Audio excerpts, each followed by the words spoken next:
Salam Bapak Ibu Saudara-saudari dalam Tuhan. Kita kembali merenungkan firman Tuhan di hari memperingati turunnya Roh Kudus. Sebelumnya, mari persiapkan hati dan seluruh kehidupanmu mendengar firman Tuhan. Damai sejahtera Allah yang melampaui segala akal akan memenuhi hati dan pikiranmu di dalam Kristus Yesus. Amin. Firman Tuhan yang akan kita renungkan dibaca dari Yohanes pasal 14 ayat 15 sampai 26. Begini firman Tuhan. Jikalau kamu mengasihi aku, kamu akan menuruti segala perintahku. Aku akan minta kepada Bapa, dan Ia akan memberikan kepadamu seorang penolong yang lain, supaya Ia menyertai kamu selama-lamanya, yaitu Roh kebenaran. Dunia tidak dapat menerima Dia, sebab dunia tidak melihat Dia dan tidak mengenal Dia. Tetapi kamu mengenal Dia, sebab Ia menyertai kamu dan akan diam di dalam kamu. Aku tidak akan meninggalkan kamu sebagai yatim piatu. Aku datang kembali kepadamu. Tinggal sesaat lagi dan dunia tidak akan melihat aku lagi. Tetapi kamu melihat aku, sebab aku hidup dan kamu pun akan hidup. Pada waktu itulah kamu akan tahu bahwa aku di dalam Bapa-Ku dan kamu di dalam aku dan aku di dalam kamu. Barang siapa memegang perintahku dan melakukannya, dialah yang mengasihi aku. Dan barang siapa mengasihi aku, ia akan dikasihi oleh Bapa-Ku, dan aku pun akan mengasihi dia dan akan menyatakan diriku kepadanya. Yudas yang bukan Iskariot berkata kepadanya, Tuhan, apakah sebabnya maka engkau hendak menyatakan dirimu kepada kami dan bukan kepada dunia? Jawab Yesus, jika seorang mengasihi aku, ia akan menuruti firman-Ku, dan Bapa-Ku akan mengasihi dia, dan kami akan datang kepadanya dan diam bersama-sama dengan dia.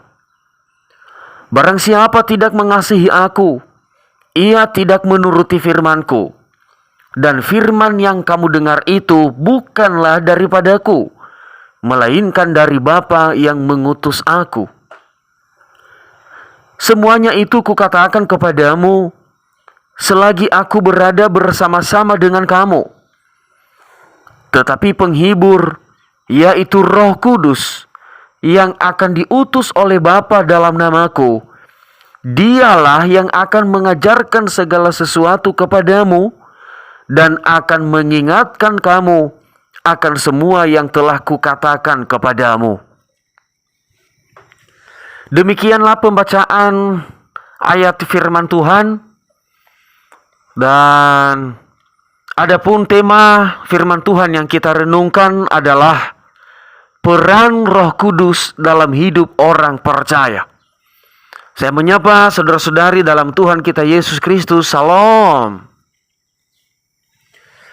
Saudara-saudari dalam Tuhan kita Yesus Kristus, hari ini adalah hari di mana kita memperingati turunnya Roh Kudus, datangnya Roh Kudus bagi kehidupan orang percaya.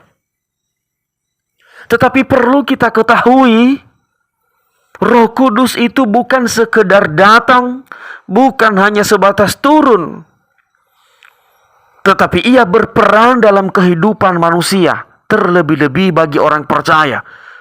Sebab itu saudara-saudari, pada hari kita memperingati turunnya Roh Kudus ini, agar kita jangan hanya sekedar mengingat, memperingati atau merayakannya, tetapi supaya benar-benar kita merasakan peran Roh Kudus itu. Rasakanlah peran Roh Kudus itu dalam hatimu, dalam pikiranmu, dalam tindakanmu, dan dalam seluruh kehidupanmu sehari-hari. Supaya benar-benar bukan hanya sekedar ia datang dan kita peringati, tetapi kita rayakan, kita peringati karena memang benar kita telah merasakan Roh Kudus itu telah bekerja dalam kehidupan kita. Kita telah merasakan, benar-benar merasakan Roh Kudus itu telah berperan, telah berkuasa, bertata, mengatur seluruh kehidupan kita. Itulah yang membuat kita sukacita untuk merayakannya, untuk mengingatnya, memperingatinya. Roh Kudus itu datang, bukan hanya sekedar datang, bukan hanya sekedar turun, tetapi sangat berperan, sangat bermakna dalam kehidupan manusia. Sangat berperan dan bermakna dalam kehidupan orang percaya. Mari kita lihat apa saja peran Roh Kudus dalam hidup orang percaya. Melalui kata-kata Yesus kepada muridnya yang kita baca dari firman Tuhan, yang kita lihat dan yang kita baca dari firman Tuhan yang telah kita bacakan tadi. Ini adalah firman Tuhan yang kita lihat Yesus sedang berbincang-bincang kepada murid-muridnya mengenai apa yang akan terjadi di masa yang akan datang. Bahwa ia tidak lama lagi akan berpisah dari tengah-tengah mereka. Dan disitulah ia akan menjanjikan seorang penghibur. Itulah Roh Kudus. Apa saja peran Roh Kudus? Kita melihat dari kata-kata Yesus pada saat ia sedang berbicara kepada murid-muridnya. Yang pertama, kita melihat di ayat yang ke-15, Yesus mengatakan, "Jikalau kamu mengasihi aku, kamu akan menuruti segala perintahku." Kemudian Yesus melanjutkan, "Aku akan meminta kepada Bapa, Ia akan memberi kepadamu seorang penolong." Kalau kita melihat dan mengartikan kata-kata Yesus ini kepada muridnya, "Jika engkau mengasihi aku, kamu akan menuruti segala perintahku," berarti bahwa peran Roh Kudus dalam kehidupan orang percaya adalah untuk menguatkan, untuk memberi pemahaman, memberi kekuatan bagi orang percaya untuk mengasihi Yesus. Yesus mengetahui bahwa manusia tidak dapat mengasihinya dengan akal dan dengan kekuatan manusia itu sendiri.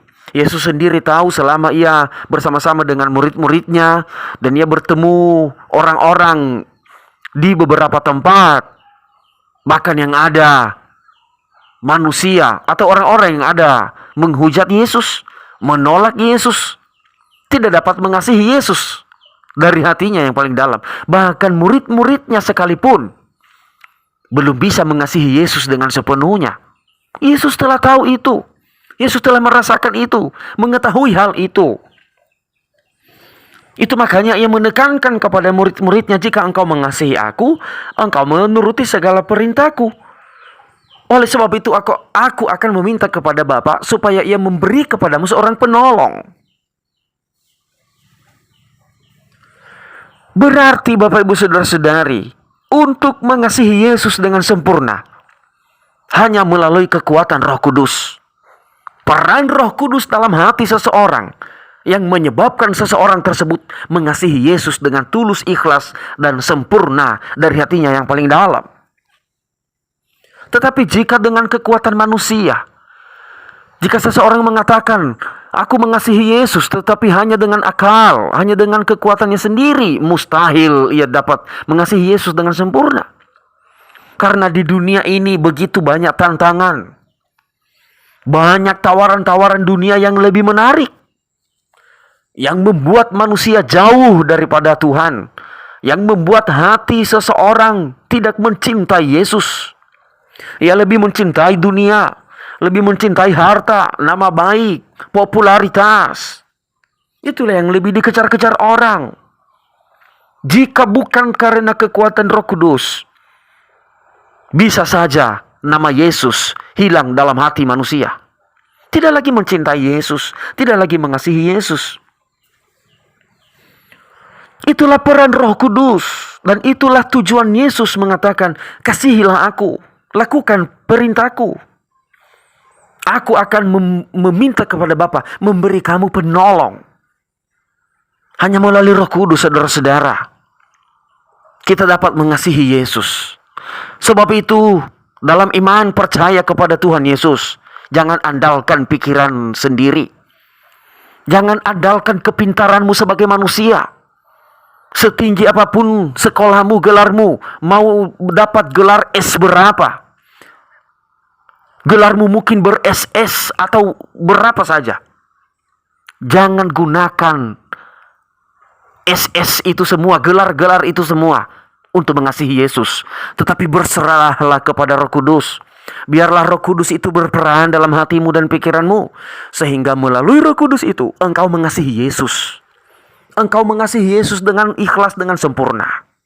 Itu yang pertama.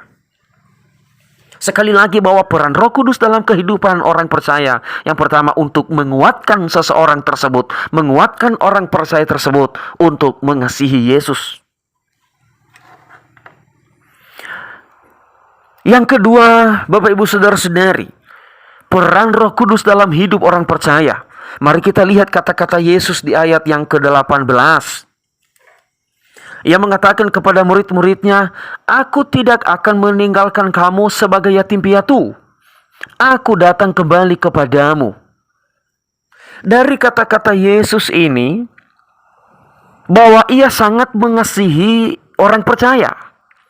Ia sangat mencintai murid-muridnya. Ia sangat mencintai dan mengasihi kita semua orang percaya. Sebab itu ia tidak mau meninggalkan orang percaya sendirian. Ia istilahkan di sini seperti yatim piatu. Bagaimana yatim piatu, Bapak Ibu Saudara-saudari, yang tidak punya bapak, tidak punya ibu, hidupnya kelabakan. Ia tidak tahu apa-apa. Hidupnya menderita. Kepada siapa lagi ia minta tolong? Tuhan tidak membiarkan kita seperti itu. Maka ia menyertai. Bagaimana caranya menyertai? Bagaimana cara Yesus menyertai, mengasihi, mencintai kita sebagai orang percaya? Dengan mengutus Roh Kudus. Dengan meminta kepada Bapa agar memberi Roh Kudus melalui Roh Kudus. Berarti peran Roh Kudus dalam hidup orang percaya yang kedua adalah untuk menyertai orang percaya. Sebagai bukti kasih dan cinta Yesus kepada kita orang percaya, kepada kita semua. Kasihnya itu ia menyertai kita. Jika Yesus tetap dalam tubuh sebagai manusia, caranya menyertai orang percaya sangat terbatas. Karena dia masih dalam tubuh manusia. Di mana dia berada dan di situ orang berkumpul, orang banyak, paling sebatas wilayah itulah ia dapat menyertai. Itulah sebabnya ia katakan, sebentar lagi dunia tidak dapat melihat aku lagi. Ia mau berpisah di tengah-tengah mereka. Ia kembali ke surga. Ia mengalami kematian terlebih dahulu, kemudian kembali ke surga. Yesus tidak dapat menyertai orang percaya jika ia masih dalam tubuh sebagai manusia. Hanya melalui Roh Kuduslah ia dapat menyertai, dan tidak terbatas, dimanapun, kemanapun, saat apapun, dalam situasi dan kondisi apapun, ia selalu hadir, ia selalu ada menyertai umatnya. Itulah makanya Tuhan kita disebut Maha Hadir. Ia hadir di mana-mana. Kita panggil dia di mana-mana, dia hadir, dia ada di situ, tidak dibatasi oleh ruang dan waktu. Hanya melalui Roh Kuduslah Yesus dapat menyertai orang-orang percaya. Sebab itu Bapak Ibu Saudara-saudari, percayalah, melalui hari peringatan turunnya Roh Kudus ini, agar kita benar-benar merasakan dan mengetahui bahwa Yesus selalu ada bagi kita melalui Roh Kudus yang selalu menyertai kita. Sebab itu jangan pernah merasa sendirian.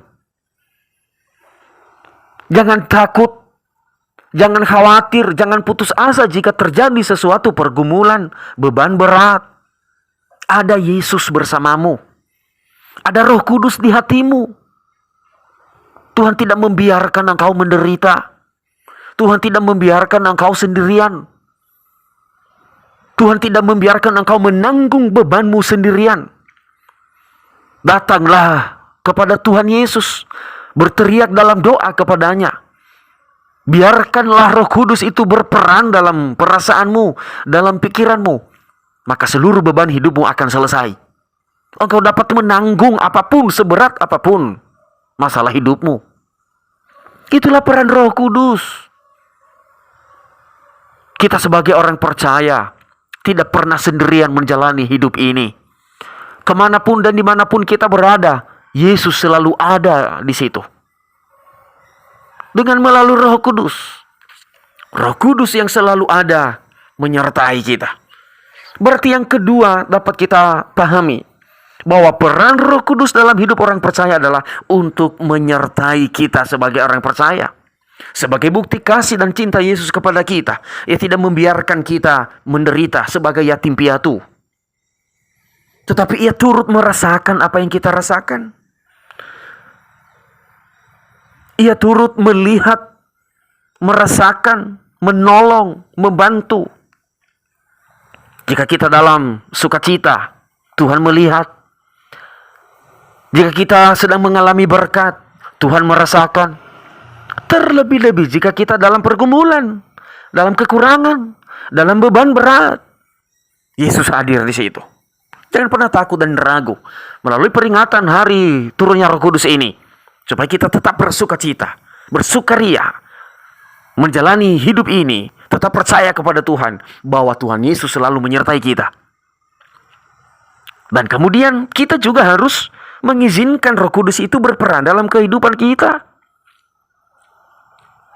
Kita harus membiarkan, mengizinkan Roh Kudus itu bertata dalam kehidupan kita. Tidak mungkin juga Roh Kudus itu menyertai kita jika kita tidak mau diatur oleh Roh Kudus itu sendiri. Kita juga harus ada hati yang mau menerima.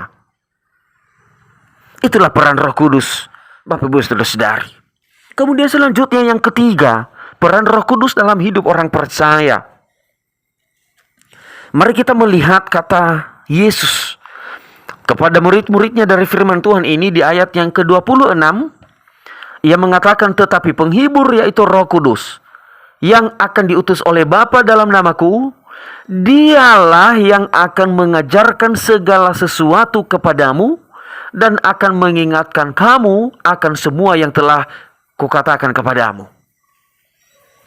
Yesus menyampaikan bahwa Roh Kudus itu yang akan mengajarkan segala sesuatu kepadamu. Roh Kudus itu yang akan memberi hikmat, kepintaran, kecerdasan, kekuatan dalam kehidupan kita, dalam perasaan kita, dalam pikiran kita sebagai orang percaya. Itulah peran Roh Kudus.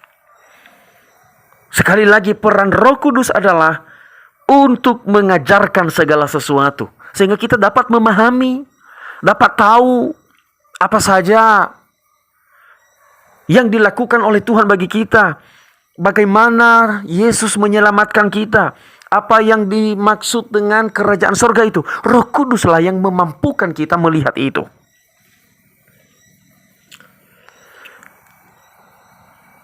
Kadang kita dalam pikiran sebagai manusia sangat terbatas memahami tentang Allah. Sangat terbatas memahami tentang Yesus. Jika kita perhatikan dan kita baca kalimat-kalimat kata-kata Yesus dari ayat 21 sampai 24, bahwa barang siapa yang mengasihi Yesus, ia akan dikasihi oleh Bapa yang di sorga. Dan Yesus akan mengasihi orang tersebut dan akan menyatakan dirinya kepadanya. Terlebih-lebih jika kita baca di ayat yang ke-23, Jika seorang mengasihi aku, ia akan menuruti firman-Ku, dan Bapa-Ku akan mengasihi dia, dan kami akan datang kepadanya dan diam bersama-sama dengan dia. Jika kita pahami dan melihat ini dari ayat yang ke-21 sampai 24 ini, sekaligus membuka pikiran kita bahwa Yesus sedang menjelaskan tentang ketritunggalan Allah. Allah Tritunggal. Karena manusia hanya melihat Yesus, tidak melihat Allah. Dan Yesus menyampaikan, barang siapa yang melihat aku, barang siapa yang mengasihi aku, ia telah mengasihi Bapa di sorga, dan Bapa akan mengasihi dia. Kemudian di ayat yang ke-23 tadi dia katakan bahwa barang siapa yang mengasihi Yesus, maka Bapa dan Yesus akan datang dalam kehidupan orang tersebut untuk diam bersama-sama dalam hatinya. Ini memang tidak dapat dipahami secara akal logika manusia. Itulah sebabnya Roh Kudus ini datang. Itulah sebabnya Roh Kudus ini datang, turun, dan masuk ke dalam hati manusia, masuk dalam hati seseorang untuk dapat memahami ini. Untuk dapat memahami siapa itu Bapa, siapa itu Yesus, kenapa Yesus selalu mengatakan Bapa. Untuk mengetahui pemahaman ini hanya melalui Roh Kudus.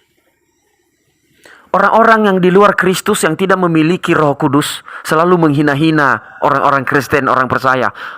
Orang Kristen, mereka menyembah manusia. Mereka menuhankan manusia. Karena memang manusia hanya melihat Yesus itu sebagai manusia.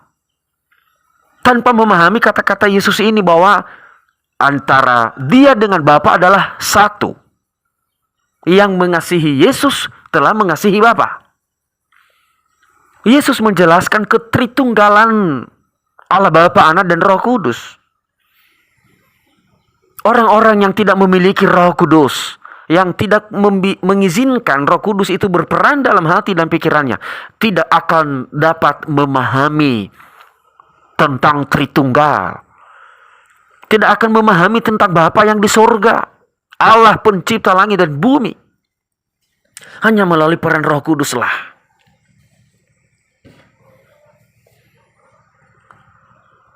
Sebab itu, Bapak Ibu Saudara-saudari dalam Tuhan, jangan pernah bimbang dan ragu tentang imanmu.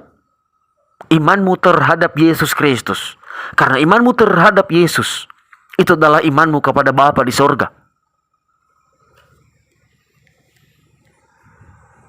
Biarlah Roh Kudus yang akan mengajarkan, yang akan memberi pemahaman, sehingga kita dapat tunduk, dapat taat pada perintah Yesus. Kita selalu mengasihi Dia. Dan Ia berjanji, Dia, Yesus, dan Bapa di sorga akan datang dalam hati yang mengasihi Dia dan diam bersama-sama dengan Dia. Coba bayangkan Bapak Ibu Saudara-saudari, jika Allah itu, Yesus itu, Roh Kudus itu bertahta diam dalam kehidupan kita. Kita merasakan damai sejahtera. Kita merasakan sukacita. Sebab itu jangan memikirkan Allah hanya sebatas logikamu. Jangan menilai Yesus sebatas akal pikiran manusia. Karena pikiran dan akal manusia tidak akan pernah bisa sampai memahami itu. Tetapi berserahlah dalam peran Roh Kudus. Berserahlah dalam kuasa Roh Kudus. Bekerja di dalam pikiranmu, dalam hatimu. Engkau pasti akan memahami tentang Bapa, tentang Yesus. Itulah pekerjaan Roh Kudus. Membuka mata hati seseorang untuk melihat kerajaan Allah. Untuk melihat Bapa, melihat Allah yang sesungguhnya. Dan tentu saja Bapak Ibu, dalam hidup sehari-hari, Roh Kuduslah yang akan mengajarkan segala sesuatu kepada manusia. Manusia dapat berpikir tentang hidupnya, merencanakan setiap hidupnya, membuat rencana-rencana dalam keluarga, dalam pekerjaan, untuk mencukupi segala kebutuhan. Itu karena hikmat daripada Roh Kudus. Manusia dapat berkelakuan baik, takut menyakiti, malu berkata kasar kepada orang lain. Itu karena Roh Kudus yang mengajarkannya. Tetapi orang-orang yang tidak memiliki Roh Kudus, yang tidak membiarkan dan mengizinkan Roh Kudus berperan dalam hidupnya, itulah yang tidak akan tahu jalan hidupnya. Ia tidak akan takut melakukan dosa. Bahkan ia menyakiti orang lain, menyatakan kata-kata kasar kepada sesamanya. Ia merasa bangga, dijadikan kebanggaan, bukannya takut dan malu. Itulah perbedaan orang yang punya Roh Kudus dan yang tidak. Roh Kudus sangat berperan dalam kehidupan orang percaya. Jangan jalani hidupmu dengan sendirian. Jangan jalani hidupmu dengan kekuatanmu sendiri, tetapi biarlah Roh Kudus itu, Tuhan kita Yesus Kristus melalui Roh Kudus itu, yang akan mengatur kehidupan kita, yang akan melaksanakan setiap apa yang engkau lakukan, yang mengatur pikiran, perasaanmu dan hatimu. Biarlah Roh Kudus itu. Sehingga melalui momen peringatan turunnya Roh Kudus ini, Bapak Ibu Saudara-saudari, rasakanlah peran Roh Kudus itu dalam kehidupanmu. Sehingga momen ini tidak lewat begitu saja, tetapi benar-benar tertinggal dalam hatimu. Supaya ke depan, di hari-hari ke depan, Roh Kuduslah yang berperan dalam hidupmu untuk mengatur setiap langkah hidupmu, sehingga engkau mengetahui bagaimana menyembah Tuhan, bagaimana menyembah Allah, bagaimana melakukan firman-Nya, bagaimana mengasihi Yesus. Roh Kuduslah yang akan mengatur itu dalam hidupmu, dan engkau juga berserah, kita juga pasrah. Biarlah Roh Kudus yang bekerja dan bertata dalam kehidupan kita. Terpujilah nama Tuhan, dan kita berdoa. Kami tidak mampu dalam diri kami sebagai manusia. Kami terbatas akal kami sebagai manusia.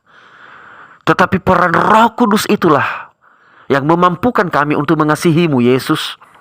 Peran Roh Kudus itulah yang memampukan kami untuk dapat kuat berjalan karena Engkau menyertai kami.